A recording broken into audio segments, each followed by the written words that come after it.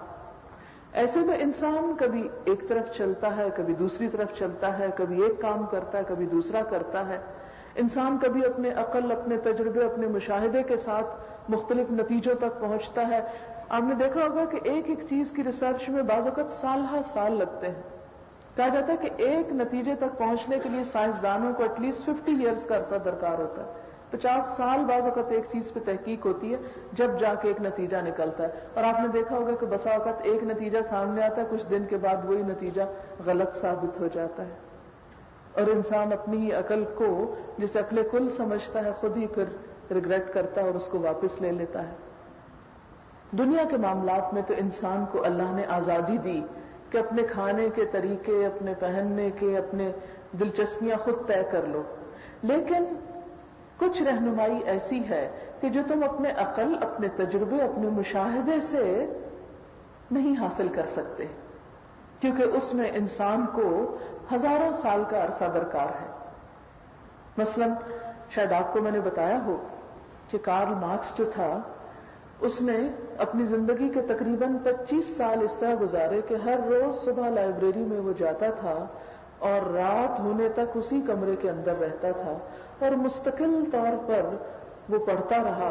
کئی سال پڑھنے کے بعد جب وہ اس قابل ہوا کہ کچھ لکھ سکے، تو اس نے اپنی ایک ہی کتاب، جیسا کہ آپ جانتے ہیں کہ معاشیات کا ماہر تھا، ایک ہی کتاب خزانے کے موضوع پر لکھی اور ابھی وہ مزید کی تیاری ہی کر رہا تھا کہ وہ دنیا سے چل بسا. اسی کرسی پہ بیٹھ کے جس پہ وہ 25 سال سے پڑھ رہا تھا، کرسی پہ بیٹھے بیٹھے کتاب ہاتھ میں تھی، اس کی روح پرواز کر گئی اور وہ سارا علم اور عقل اور تجربہ اور وہ سب کچھ اس کے ساتھ ہی دنیا سے رخصت ہو گیا. پھر آپ دیکھتے ہیں کہ جب ایک انسان اپنے 25 سال، 30 سال، 40 سال کے مشاہدے سے ایک بات کہتا ہے، ایک کتاب لکھتا ہے، تو اتنے میں حالات بدل چکے ہوتے ہیں، ایک نئی جنریشن سامنے آ چکی ہوتی ہے. وہ جو پچھلی نسل کے تجربات ہوتے ہیں وہ اگلی نسل قبول کرنے کو تیار ہی نہیں ہوتی ہے نا. اور اس طرح انسانیت مسلسل تجربہ گاہ بنی ہوئی ہے. ٹھیک ہے، کھانے پینے، اوڑھنے، سردی گرمی سے بچنے، صحت تندرستی کے معاملے میں تو آپ ایسی چیزوں کو بنیاد بنا سکتے ہیں کہ مثلاً اگر آپ نے دیکھا کہ ایک جراثیم انسان کو نقصان دیتے ہیں، تو ایک ایسی چیز ہے جسے سب مان لیں گے اور پھر ایک نسل کا تجربہ جو ہے وہ آئندہ نسل کو فائدہ دے سکتا ہے. لیکن وہ چیزیں جو انسان کی روح سے متعلق ہے، انسان کی خوشی سے متعلق ہے، انسان کے اطمینان اور سکون سے متعلق ہے، وہ اللہ کے سوا حقیقی معنوں میں کوئی نہیں سمجھتا. انسان کی نفسیات اتنی گمبھیر چیز ہے کہ اس کی حقیقت آپ دیکھیں کہ ہمارا دل، ہمیں خود اپنی بھی سمجھ نہیں آتی. ایک ہی وقت میں ایک چیز ہمیں بڑی اچھی لگ رہی ہوتی، کچھ ہی دن کے بعد وہ چیز ہمیں انتہائی بری لگنے لگتی. مثلاً ایک فیشن آتا ہے تو ہم سب کو اتنا اٹریکٹ کرتا ہے کہ ہم بس اس کے پیچھے آنکھیں بند کر کے چل پڑتے ہیں. مثلا لمبی قمیصوں کا فیشن آ گیا تو ہم کیا کرتے ہیں، جوڑ ڈال ڈال کے لمبی کر رہے ہیں. چھوٹی کا آ گیا تو بڑی بڑی قمیصیں کاٹ کے پھینک دیں گے. خود اپنے ہی ہاتھوں سے بنائی ہوئی چیزیں خود ہی بری لگنے لگتی. انسان کا تو اپنا یہ حال ہے، اسے خود بھی سمجھ نہیں آتی وہ چاہتا کیا ہے. ایک انسان آپ کو بڑا ہی اچھا لگتا ہے، آپ نے دیکھا ہوگا لوگ مرتے ہیں پسند کی شادیوں پہ کہ کسی طرح ہو جائے، اور چند دن کے بعد جب ہو جاتی ہے تو اخباروں میں آپ پڑھیں سروے کہ عموماً ایسی شادیاں 90% ناکام ہوتی، بنتی ہی نہیں. عدالتوں میں آپ جا کے دیکھیں جھگڑے تو عموماً جو شوہر بیوی کے جھگڑے وہ ایسی شادیوں کے نتیجے میں ہیں. بھئی کیا ہوا، کل تک ایک شخص کے لیے آپ جان دے رہے تھے، آج اسی شخص کو دیکھ کر آپ اپنے آپ کو مار دینے کو یا اس کو مارنے پہ تیار ہو رہے ہیں. کیا ہے یہ انسان؟ خود انسان کو سمجھ نہیں آتی کہ اس کے فائدے میں کیا چیز ہے اور نقصان میں کیا چیز ہے. تو جو مسائل روح سے تعلق رکھتے ہیں، انسان کے انر سیلف سے تعلق رکھتے ہیں، مادی چیزوں سے نہیں، روحانی چیزوں سے، اس کو خود انسان بھی بہتر طور پر نہیں سمجھ سکتا. پھر آپ دیکھیں کہ خاص ماحول اور خاص انوائرنمنٹ میں رہتے ہوئے کچھ چیزیں انسان کو بہت اچھی لگنے لگتی ہیں اور کچھ چیزیں انسان کو بہت بری لگنے لگتی ہیں۔ اس لیے اللہ تعالیٰ نے کچھ ایسے اصول اور قاعدے اور ضابطے مقرر کیے کہ جو انسان کے لیے خیر اور شر کا کام دے سکے، جس میں انسان خیر اور شر کو پہچان سکے، اور یہ کام اس نے اپنے ہاتھ میں لیا۔ انسان کو دو طرح کے علم دیے گئے۔ پہلا علم مادی چیزوں کے بارے میں تھا، جس کی بنا پر حضرت آدم علیہ السلام فرشتوں کے مقابلے میں کامیاب ہوئے تھے، اور اس بنا پر انہیں فرشتوں سے سجدہ کروایا گیا تھا۔ لیکن یہ علم انہیں شیطان کے پھندے سے نہ بچا سکا۔ اس مادی علم کے ہوتے ہوئے، مسجود ملائک ہوتے ہوئے، اعلی مقام عزت اور احترام کے ہوتے ہوئے، کیا ہوا ان کے ساتھ کہ شیطان ان کو ورغلا گیا اور جنت کا لباس اور آنر اور سب کچھ ان سے چھین گیا۔ تو انسان کو یہ بتایا گیا کہ یہاں آ کر تمہیں مادی علم نہیں، روحانی علم کی بھی ضرورت ہے۔ فَإِمَّا يَأْتِيَنَّكُم مِّنِّي هُدًى فَمَن تَبِعَ هُدَايَ فَلَا خَوْفٌ عَلَيْهِمْ وَلَا هُمْ يَحْزَنُونَ کہ اب میری طرف سے اگر تمہیں کوئی ہدایت ملتی ہے تو جو میری ہدایت کی پیروی کرے گا اس کے لیے کوئی خوف اور غم نہیں۔ خوف اور غم کا تعلق انسان کی روح سے ہے۔ انسان کی روح کو ان چیزوں سے آزاد کرنے کے لیے انسان کو اللہ کی رہنمائی چاہیے۔ اللہ کی رہنمائی اللہ کی کتاب میں موجود ہے۔ ہم میں سے ہر شخص اس قابل نہیں کہ اللہ تعالیٰ سے ٹیلی فون پہ کوئی رابطہ قائم کرے، کوئی ہاٹ لائن ہو اس کی، نہیں۔ اس کے لیے اللہ نے پیغمبر بھیجے، کیونکہ ہر شخص اس قابل نہیں کہ وہ اللہ کی طرف سے آئی ہوئی اس تعلیم کو براہ راست کسی فرشتے سے لے سکے۔ اس کے لیے بڑی قوت اور بڑا اسٹیمنا چاہیے ہوتا ہے۔ اللہ تعالیٰ نے حضور صلی اللہ علیہ وسلم کو وہ قوت عطا کر رکھی تھی۔ 40 سال تک انہیں تربیت دی گئی۔ کوئی اور شخص غار حرا نہیں جاتا تھا۔ انہوں نے ریاضتیں کی، انہوں نے مادی دنیا کی خواہشات اور لذتوں کو چھوڑ کر اس غار میں رہ کر اپنی روحانی قوت کو مضبوط کیا، جس کی وجہ سے اللہ تعالیٰ نے فرشتہ بھیجا۔ اور فرشتہ نظر آنے کے بعد آپ کو معلوم ہوگا کہ پہلی وحی کے بعد کیا ہوا تھا۔ آپ کانپ رہے تھے اور آپ گھر تشریف لائے اور حضرت خدیجہ سے کیا کہا؟ زملونی زملونی، مجھے کمبل اڑا دو۔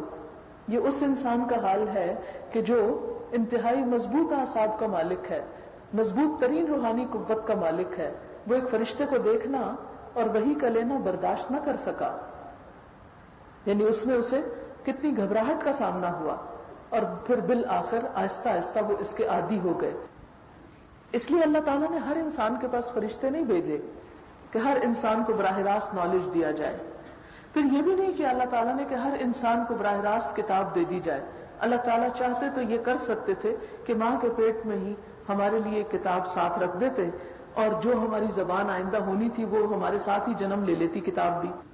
ایسا بھی نہیں کیا، کیونکہ استاد کے بغیر کتاب کافی نہیں ہوا کرتی۔ خالی کتاب انسان کی تعلیم کے لیے، انسان کی تربیت کے لیے، انسان کے اخلاق کے لیے کافی نہیں۔ یہی کتابیں اگر آپ گھر بیٹھ کے پڑھتے رہیں اور یہاں نہ آئیں تو آپ کے رویے اور ڈسپلن اور بیہیویئر اور آپ کی پرسنالٹی میں ایک بہت بڑا گیپ رہ جائے گا۔ تو یہ کس چیز کو ثابت کرتا ہے کہ انسان کی تعلیم کے لیے، تربیت کے لیے استاد ایک ناگزیر چیز ہے۔ استاد کے بغیر علم ادھورا ہے۔ انسان صرف کتاب سے نہیں سیکھتا، ایک بڑا حصہ استاد سے سیکھتا ہے۔ انسان انسانوں کی تربیت کرتے ہیں جو ان سے پہلے تجربے اور مشاہدے اور علم اور قابلیت میں بڑھے ہوئے ہوتے ہیں۔ تو بالکل اسی طرح اللہ تعالیٰ نے نبی اکرم صلی اللہ علیہ وسلم کے ذریعے ہمیں کتاب دی، اور اس کتاب سے جب ہم رہنمائی حاصل کرتے ہیں کہ ہمیں کیوں بھیجا گیا دنیا میں، ہمیں کیا کرنا ہے، یعنی ہمیں جو یہ زندگی ملی ہے اور اس زندگی کے بعد جو موت ہے یہ اس نے بنائی ہے، یہ کیوں بنائی، انسان دنیا میں کیوں آتا ہے، پھر اس کا خاتمہ ہو جاتا ہے، پھر وہ کہاں چلا جاتا ہے، وہاں اس کے ساتھ کیا ہوتا ہے، یہ سب کچھ کیا ہے، یہ کس نے بنایا، کیوں بنایا، اس کا جواب اللہ تعالیٰ خود دیتے ہیں قرآن پاک میں۔ تبارک الذی بیدہ الملک وہو علی کل شیء قدیر الذی خلق الموت والحیاۃ لیبلوکم ایکم احسن عملا۔ لیبلوکم، تاکہ تمہارا امتحان لیا جائے، تمہیں آزما کر دیکھا جائے۔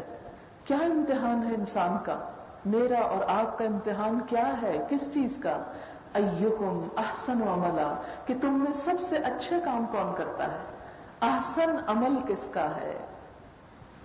تو گویا ہم دنیا میں صرف سیر تفریح کے لیے نہیں بھیجے گئے، دنیا میں صرف انجوائمنٹ کے لیے نہیں بھیجے گئے، بلکہ ہم سب کو آزمایا جا رہا ہے کہ ہم میں اچھے کام کر کے کون آتا ہے۔ وَهُوَ الْعَزِيزُ الْغَفُورُ، اور وہ رب زبردست بھی ہے، بخشنے والا بھی ہے۔ تو یہاں ہمارے اس آیت میں ایک طرف تو ہمیں ہماری زندگی کا مقصد بتا دیا گیا اور وہ ہے آزمائش، امتحان، اور دوسری طرف امتحان کی وجہ بتا دی گئی کہ کس چیز کا امتحان ہے، کہ اچھا کر کے کون آتا ہے، اچھے عمل کس کے ہوتے ہیں۔ اب ایک طرف ہمیں امتحان کے طریقہ کار کو دیکھنا ہے، اور آپ میں سے ہر شخص امتحان کو سمجھتا ہے کہ امتحان کیا ہوتا ہے۔ جب بھی آپ کوئی ایک امتحان دیتے ہیں، مثلاً آپ میں سے جو لوگ بی ایڈ کا امتحان دیں گے تو اس کے لیے کیا ہوتا ہے، ایک سلیبس مقرر ہوتا ہے جس کو آپ اس پورا سال میں پڑھیں گے، پھر اس میں کچھ پریکٹیکلز ہوں گے، کچھ چیزیں عملی طور پر آپ کو کرنی ہوں گی، آپ ان کو کریں گے۔ پھر ایک دن ایسا آئے گا، ایک کمرہ امتحان میں آپ بیٹھیں گے، اس میں ایک وقت مقرر ہوگا 3 گھنٹے، وہاں پر بیٹھ کر آپ لکھیں گے وہ سب کچھ جو آپ پڑھتے رہے، جو کچھ آپ اس میں لکھیں گے اس کے مطابق آپ کی ایویلویشن ہوگی کہ آپ نے کتنے سوالوں کے جواب دیے اور جو آپ سے پوچھا گیا اس کا جواب کیا دیا۔ پھر وہ آپ کے پرچے ممتحن کے پاس چلے جائیں گے، اس پر نمبر لگائے جائیں گے اور پھر سارا رزلٹ اکٹھا ہوگا، آپ کو پاس یا فیل ڈکلیئر کیا جائے گا۔ جو لوگ فیل ہو جائیں گے شاید ان کو چانس ملے کہ وہ دوبارہ پاس ہو سکیں، سپلیمنٹری میں بیٹھ سکیں، اپنی ڈویژن امپروو کر سکیں، اور بعض امتحانوں میں دنیا میں بھی ایسا نہیں ہوتا لیکن اکثر میں یہ ہو جاتا ہے۔ بالکل اسی طرح ہم بھی آخرت کا ایک امتحان دے رہے ہیں، اس کے لیے ہمیں پریپریشن کے لیے ایک وقت دیا گیا ہے، اور وہ وقت کیا ہے، یہ دنیا، اور یہی دنیا ہمارے لیے کمرہ امتحان بھی بنا دی گئی۔ کتاب ہمیں دی گئی قرآن پاک کی شکل میں، استاد ہمیں دیا گیا نبی صلی اللہ علیہ وسلم کی شکل میں، اور ہمیں کچھ عمل کرنے کو بھی بتایا گیا۔ ہمارا ایک پریکٹیکل بھی ہو رہا، یعنی ایک طرف تھیوری ہے اور دوسری طرف پریکٹیکل ہے کہ یہ پڑھو، اس نصاب کو پڑھو، اور اس میں جو کچھ بتایا گیا ہے، کچھ ماڈل تیار کرنے ہیں، وہ تیار کر کے دکھاؤ اپنی زندگی میں۔ ماں کی حیثیت میں تمہارا رول کیا ہے، استاد کی حیثیت میں کیا ہے، طالب علم کی حیثیت میں کیا ہے، اور اسی طرح انسان کی زندگی میں جو مختلف اس کے روپ ہیں، اس کی جو ذمہ داریاں ہیں، اس کے جو فرائض ہیں، ان سب کے بارے میں ہم سے دیکھا جا رہا ہے، پوچھا جا رہا ہے کہ تم کیا کرتے ہو۔ پھر آپ دیکھیں کہ جیسے 3 گھنٹے گزرنے کے بعد آپ سے پیپر واپس لے لیے جاتے ہیں، بالکل اسی طرح جب ایک انسان کی موت کا وقت آ جاتا ہے تو یہ نہیں دیکھا جاتا بھی یہ جوان ہے یا بوڑھا ہے یا بچہ ہے، اس کا نامہ اعمال اس سے بس لے لیا جاتا ہے۔ اب نہ وہ کوئی اچھا عمل کر سکتا ہے نہ برا عمل کر سکتا ہے، اور ہر روز صبح سے شام تک جو آپ پرچہ کرتے ہیں وہ اللہ تعالیٰ کے پاس جمع ہو رہا ہے۔ حدیث میں آتا ہے کہ فجر کی نماز اور عصر کی نماز کے وقت فرشتے اپنی ڈیوٹیاں بدلتے ہیں۔ قرآن پاک میں سورۃ الرعد میں آتا ہے کہ انسان کے آگے پیچھے آنے والے فرشتے اس کے لیے مقرر ہیں جو اللہ کے حکم سے اس کی نگرانی کر رہے ہیں۔ اور حدیث میں اس کی تفصیل یوں آتی ہے کہ سارے دن میں جو کچھ ہم کرتے ہیں فرشتے دائیں بائیں بیٹھ کر اچھے برے اعمال ہمارے لکھ کر روز کی رپورٹ شام کے وقت عصر کی نماز میں اللہ کے پاس لے جاتے ہیں، اور عصر کے وقت دوسرے فرشتے آتے ہیں جو رات کی رپورٹ فجر کے وقت واپس لے جاتے ہیں۔ 2 شفٹ میں کام ہو رہا ہے اور ہمارا نامہ اعمال وہاں تیار ہو رہا ہے۔ جب موت کا وقت آتا ہے تو انسان کو ایک لفظ بھی مزید بولنے کی، توبہ کرنے کی کوئی مہلت نہیں دی جاتی۔ جیسے ایک ٹیچر آپ کو کتنا ہی کائنڈ کیوں نہ ہو، آپ نے دیکھا ہوگا بعض اوقات اپنا ہی سبجیکٹ پڑھانے والا ٹیچر امتحان کے کمرے میں کھڑا ہوتا ہے انویجیلیٹر کی حیثیت میں، اور وہ جو کلاس میں انتہائی محبت کرنے والا تھا آج وہ ایک لائن بھی نہیں لکھنے دے رہا کہ بس جی ٹائم ختم ہو گیا، ختم، اور ہم کو وہ دینا پڑتا ہے۔ بالکل جس دن ہماری زندگی کا آخری وقت آ گیا اور فرشتے نے آ کے ہمارا وقت ہم سے بند کر دیا تو ہم کوئی بھی عمل نہ کر سکیں گے۔ اور پھر آپ دیکھیں کہ جس کے جیسے اعمال ہوں گے، قیامت کے دن کیا ہوگا، دائیں اور بائیں کے قرآن پاک کی آخری صورتوں میں تفصیل کے ساتھ بتایا گیا کہ اعمال نامے تقسیم ہوں گے، کچھ لوگوں کے دائیں ہاتھ میں آئیں گے، کچھ کے بائیں ہاتھ میں آئیں گے، اور جیسا کیا ہوگا ویسی ہی جزا پائیں گے. اور وہاں کوئی سپلیمنٹری ایگزام نہیں، کوئی رشوت نہیں چلتی، کوئی سفارش کام نہیں آتی. وہاں ٹوٹل میرٹ پر ہی دیکھا جاتا ہے کہ کون کیا ڈیزرو کرتا ہے، کون کیا لے کر آیا ہے. اور کیا لے کر آیا ہے؟ ایکم احسن عملا، کون اچھے کام کر کے آیا ہے. اب اچھے کام کس کو کہتے ہیں؟ ہر شخص جو کچھ کر رہا ہے وہ اپنے طور پہ تو بہت اچھا کر رہا ہے. جیسے کہ میں نے ابھی پینٹنگ کی مثال دی تھی کہ بدی سے بندی پینٹنگ بنانے والا بھی کہتا ہے میں نے تو بہت اچھی بنائی. اسی طرح ہر شخص اپنی زندگی میں بڑا مطمئن نظر آتا ہے، میں جو کچھ کر رہا ہوں بہت اچھا کر رہا ہوں. مثلاً آپ یہاں بیٹھتے ہوں گے، شاید آپ میں سے کچھ لوگ سوچتے ہو ہم نماز بھی پڑھتے ہیں، قرآن بھی پڑھتے ہیں، سچ بھی بولتے ہیں، سب کچھ کرتے ہیں، یہ کیا ہمیں ہر وقت نصیحت کرنے آ جاتی ہیں؟ کیا سکھائیں گی ہم کو؟ اور کیا کرنا ہے ہمیں؟ ہم کوئی ان کے خیال میں کوئی گناہگار لوگ ہیں، کوئی مجرم ہے، کوئی چور ڈاکو ہے کہ ہماری اصلاح کرنے آئی ہیں؟ نہیں. احسن، سپرلیٹو ڈگری، سب سے بہترین. اور جس طرح انسان کو دنیا میں اپنی کوئی بھی کارکردگی امپروو کرنے کی ہمیشہ ضرورت رہتی ہے، ریفریشر کورسز آپ کرتے رہتے ہیں، اسی طرح روح کے لیے بھی ریفریشر کورسز کی ضرورت ہوتی ہے. کوئی بھی چیز جب ایک جگہ پہ رک جاتی ہے تو وہ خراب ہونے لگتی ہے. پانی بھی ایک جگہ ٹھہر جائے تو کیا ہوتا ہے؟ گدلا ہو جاتا ہے نا. کوئی ایک کام آپ نے زندگی میں شروع کیا اور بس اسی پہ رہ گئے اور امپروومنٹ نہیں ہوئی تو وہ نقصان ہو جائے گا. ہر انسان کے لیے ضروری ہے کہ وہ بہتر سے بہترین کی تلاش میں رہے، وہ مزید سے مزید سیکھتا چلا جائے، وہ اپنی امپروومنٹ کرتا چلا جائے. اب چونکہ یہاں بات ہو رہی ہے کہ ہم میں سے ہر ایک سے دیکھا جائے گا قیامت کے دن ایکم احسن عملا، کہ تم میں اچھے کام کون کرتا ہے. اچھے کام کون سے ہیں؟ سب سے پہلے ہم دیکھیں گے کہ عمل کس کو کہتے ہیں. عمل 3 چیزوں سے مل کر بنتا ہے: انسان کی سوچ، انسان کا بول اور انسان کا عمل. اسلام میں اعمال کا دار و مدار سوچ پر ہے کہ آپ نے کس نیت سے کام کیا. ایک شخص بڑے سے بڑا صدقہ اور خیرات کرتا ہے مگر اس کی نیت اچھی نہیں تو اس کا کام کوئی حیثیت نہیں رکھتا اللہ کی نظر میں. بڑے سے بڑا شہید، عالم، قاری، سخی اللہ کے دربار میں اگر ان کی نیت اچھی نہیں ہوگی تو ان کے اعمال کا کچھ بھی صلہ ان کو نہیں ملے گا. سورۃ الکہف میں آتا ہے لا نقیم لہم یوم القیامت وزنا، ہم ان کے اعمال کو قیامت کے دن کوئی وزن ہی نہیں دیں گے. بڑے سے بڑی نیکی بے وزن ہو کر رہ جائے گی اگر نیت پیچھے اچھی نہ ہوئی. اگر مثلا میں یہاں آؤں اور میری نیت یہ ہو کہ جی بڑی میری شہرت ہو جائے کہ بڑی نیک باتیں بتاتی ہے تو یہ نیت اللہ کو پسند نہیں. میری نیت کیا ہونی چاہیے کہ ایک مسلمان ہونے کی حیثیت سے ہم سب پر یہ فرض بنتا ہے کہ ہم ایک دوسرے کی خیر خواہی کریں. میں اس کے سوا کچھ نہیں کہ زندگی کے چند سالوں میں آپ سے آگے ہوں یا تھوڑا سا ان کتابوں کے پڑھنے یا اس ایکسپیرینس میں شاید آپ سے آگے ہوں کہ جو ابھی آپ اپنے عمر یا ماحول کی وجہ سے وہاں تک نہیں پہنچے.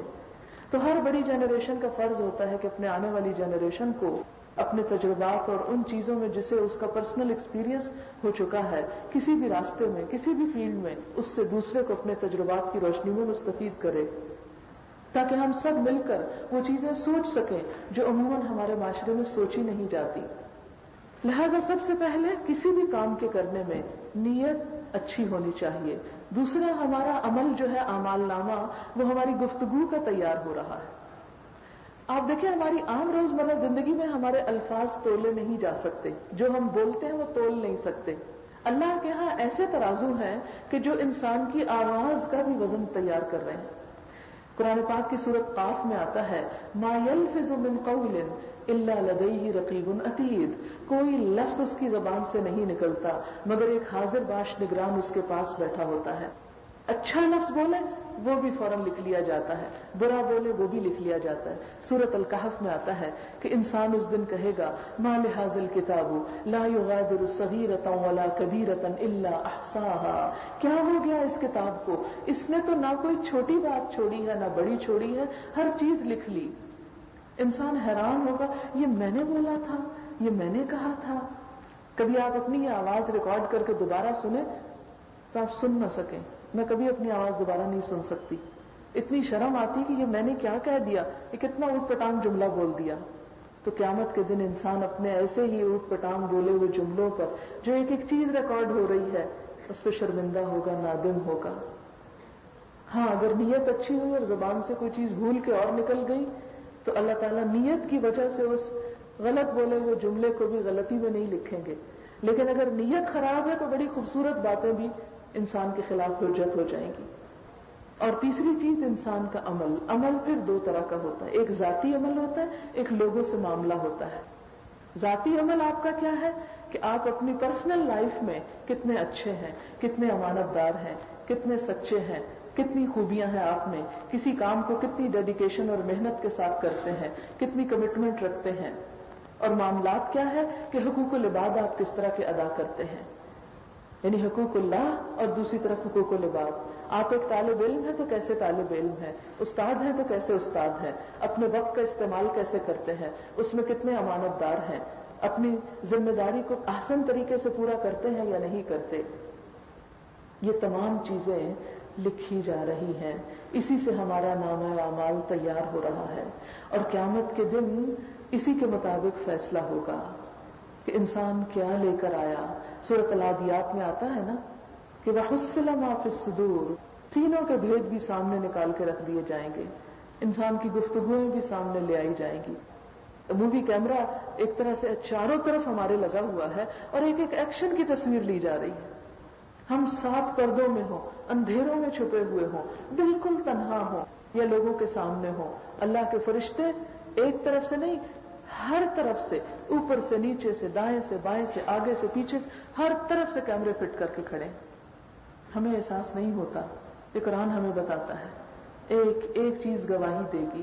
انسان کے ہاتھ بولیں گے، اس کی جلد بولے گی، زمین بولے گی، آس پاس کی ہر چیز گواہی دے گی کہ اس انسان نے کیا کام کیے، کس وقت کیسے کیا، اور اس کے مطابق جزا سزا کا فیصلہ ہوگا. ہم سب اس امتحان میں مبتلا ہیں جو یقین رکھتے ہیں کہ مرنے کے بعد ایک دوسری زندگی ہے اور اس میں حساب کتاب ہے. لہذا ہمیں آج جو کچھ کرنا ہے، احسن عمل کرنا ہے، اچھی نیت کے ساتھ، ذمہ داری کے ساتھ اور ڈیڈیکیشن کے ساتھ.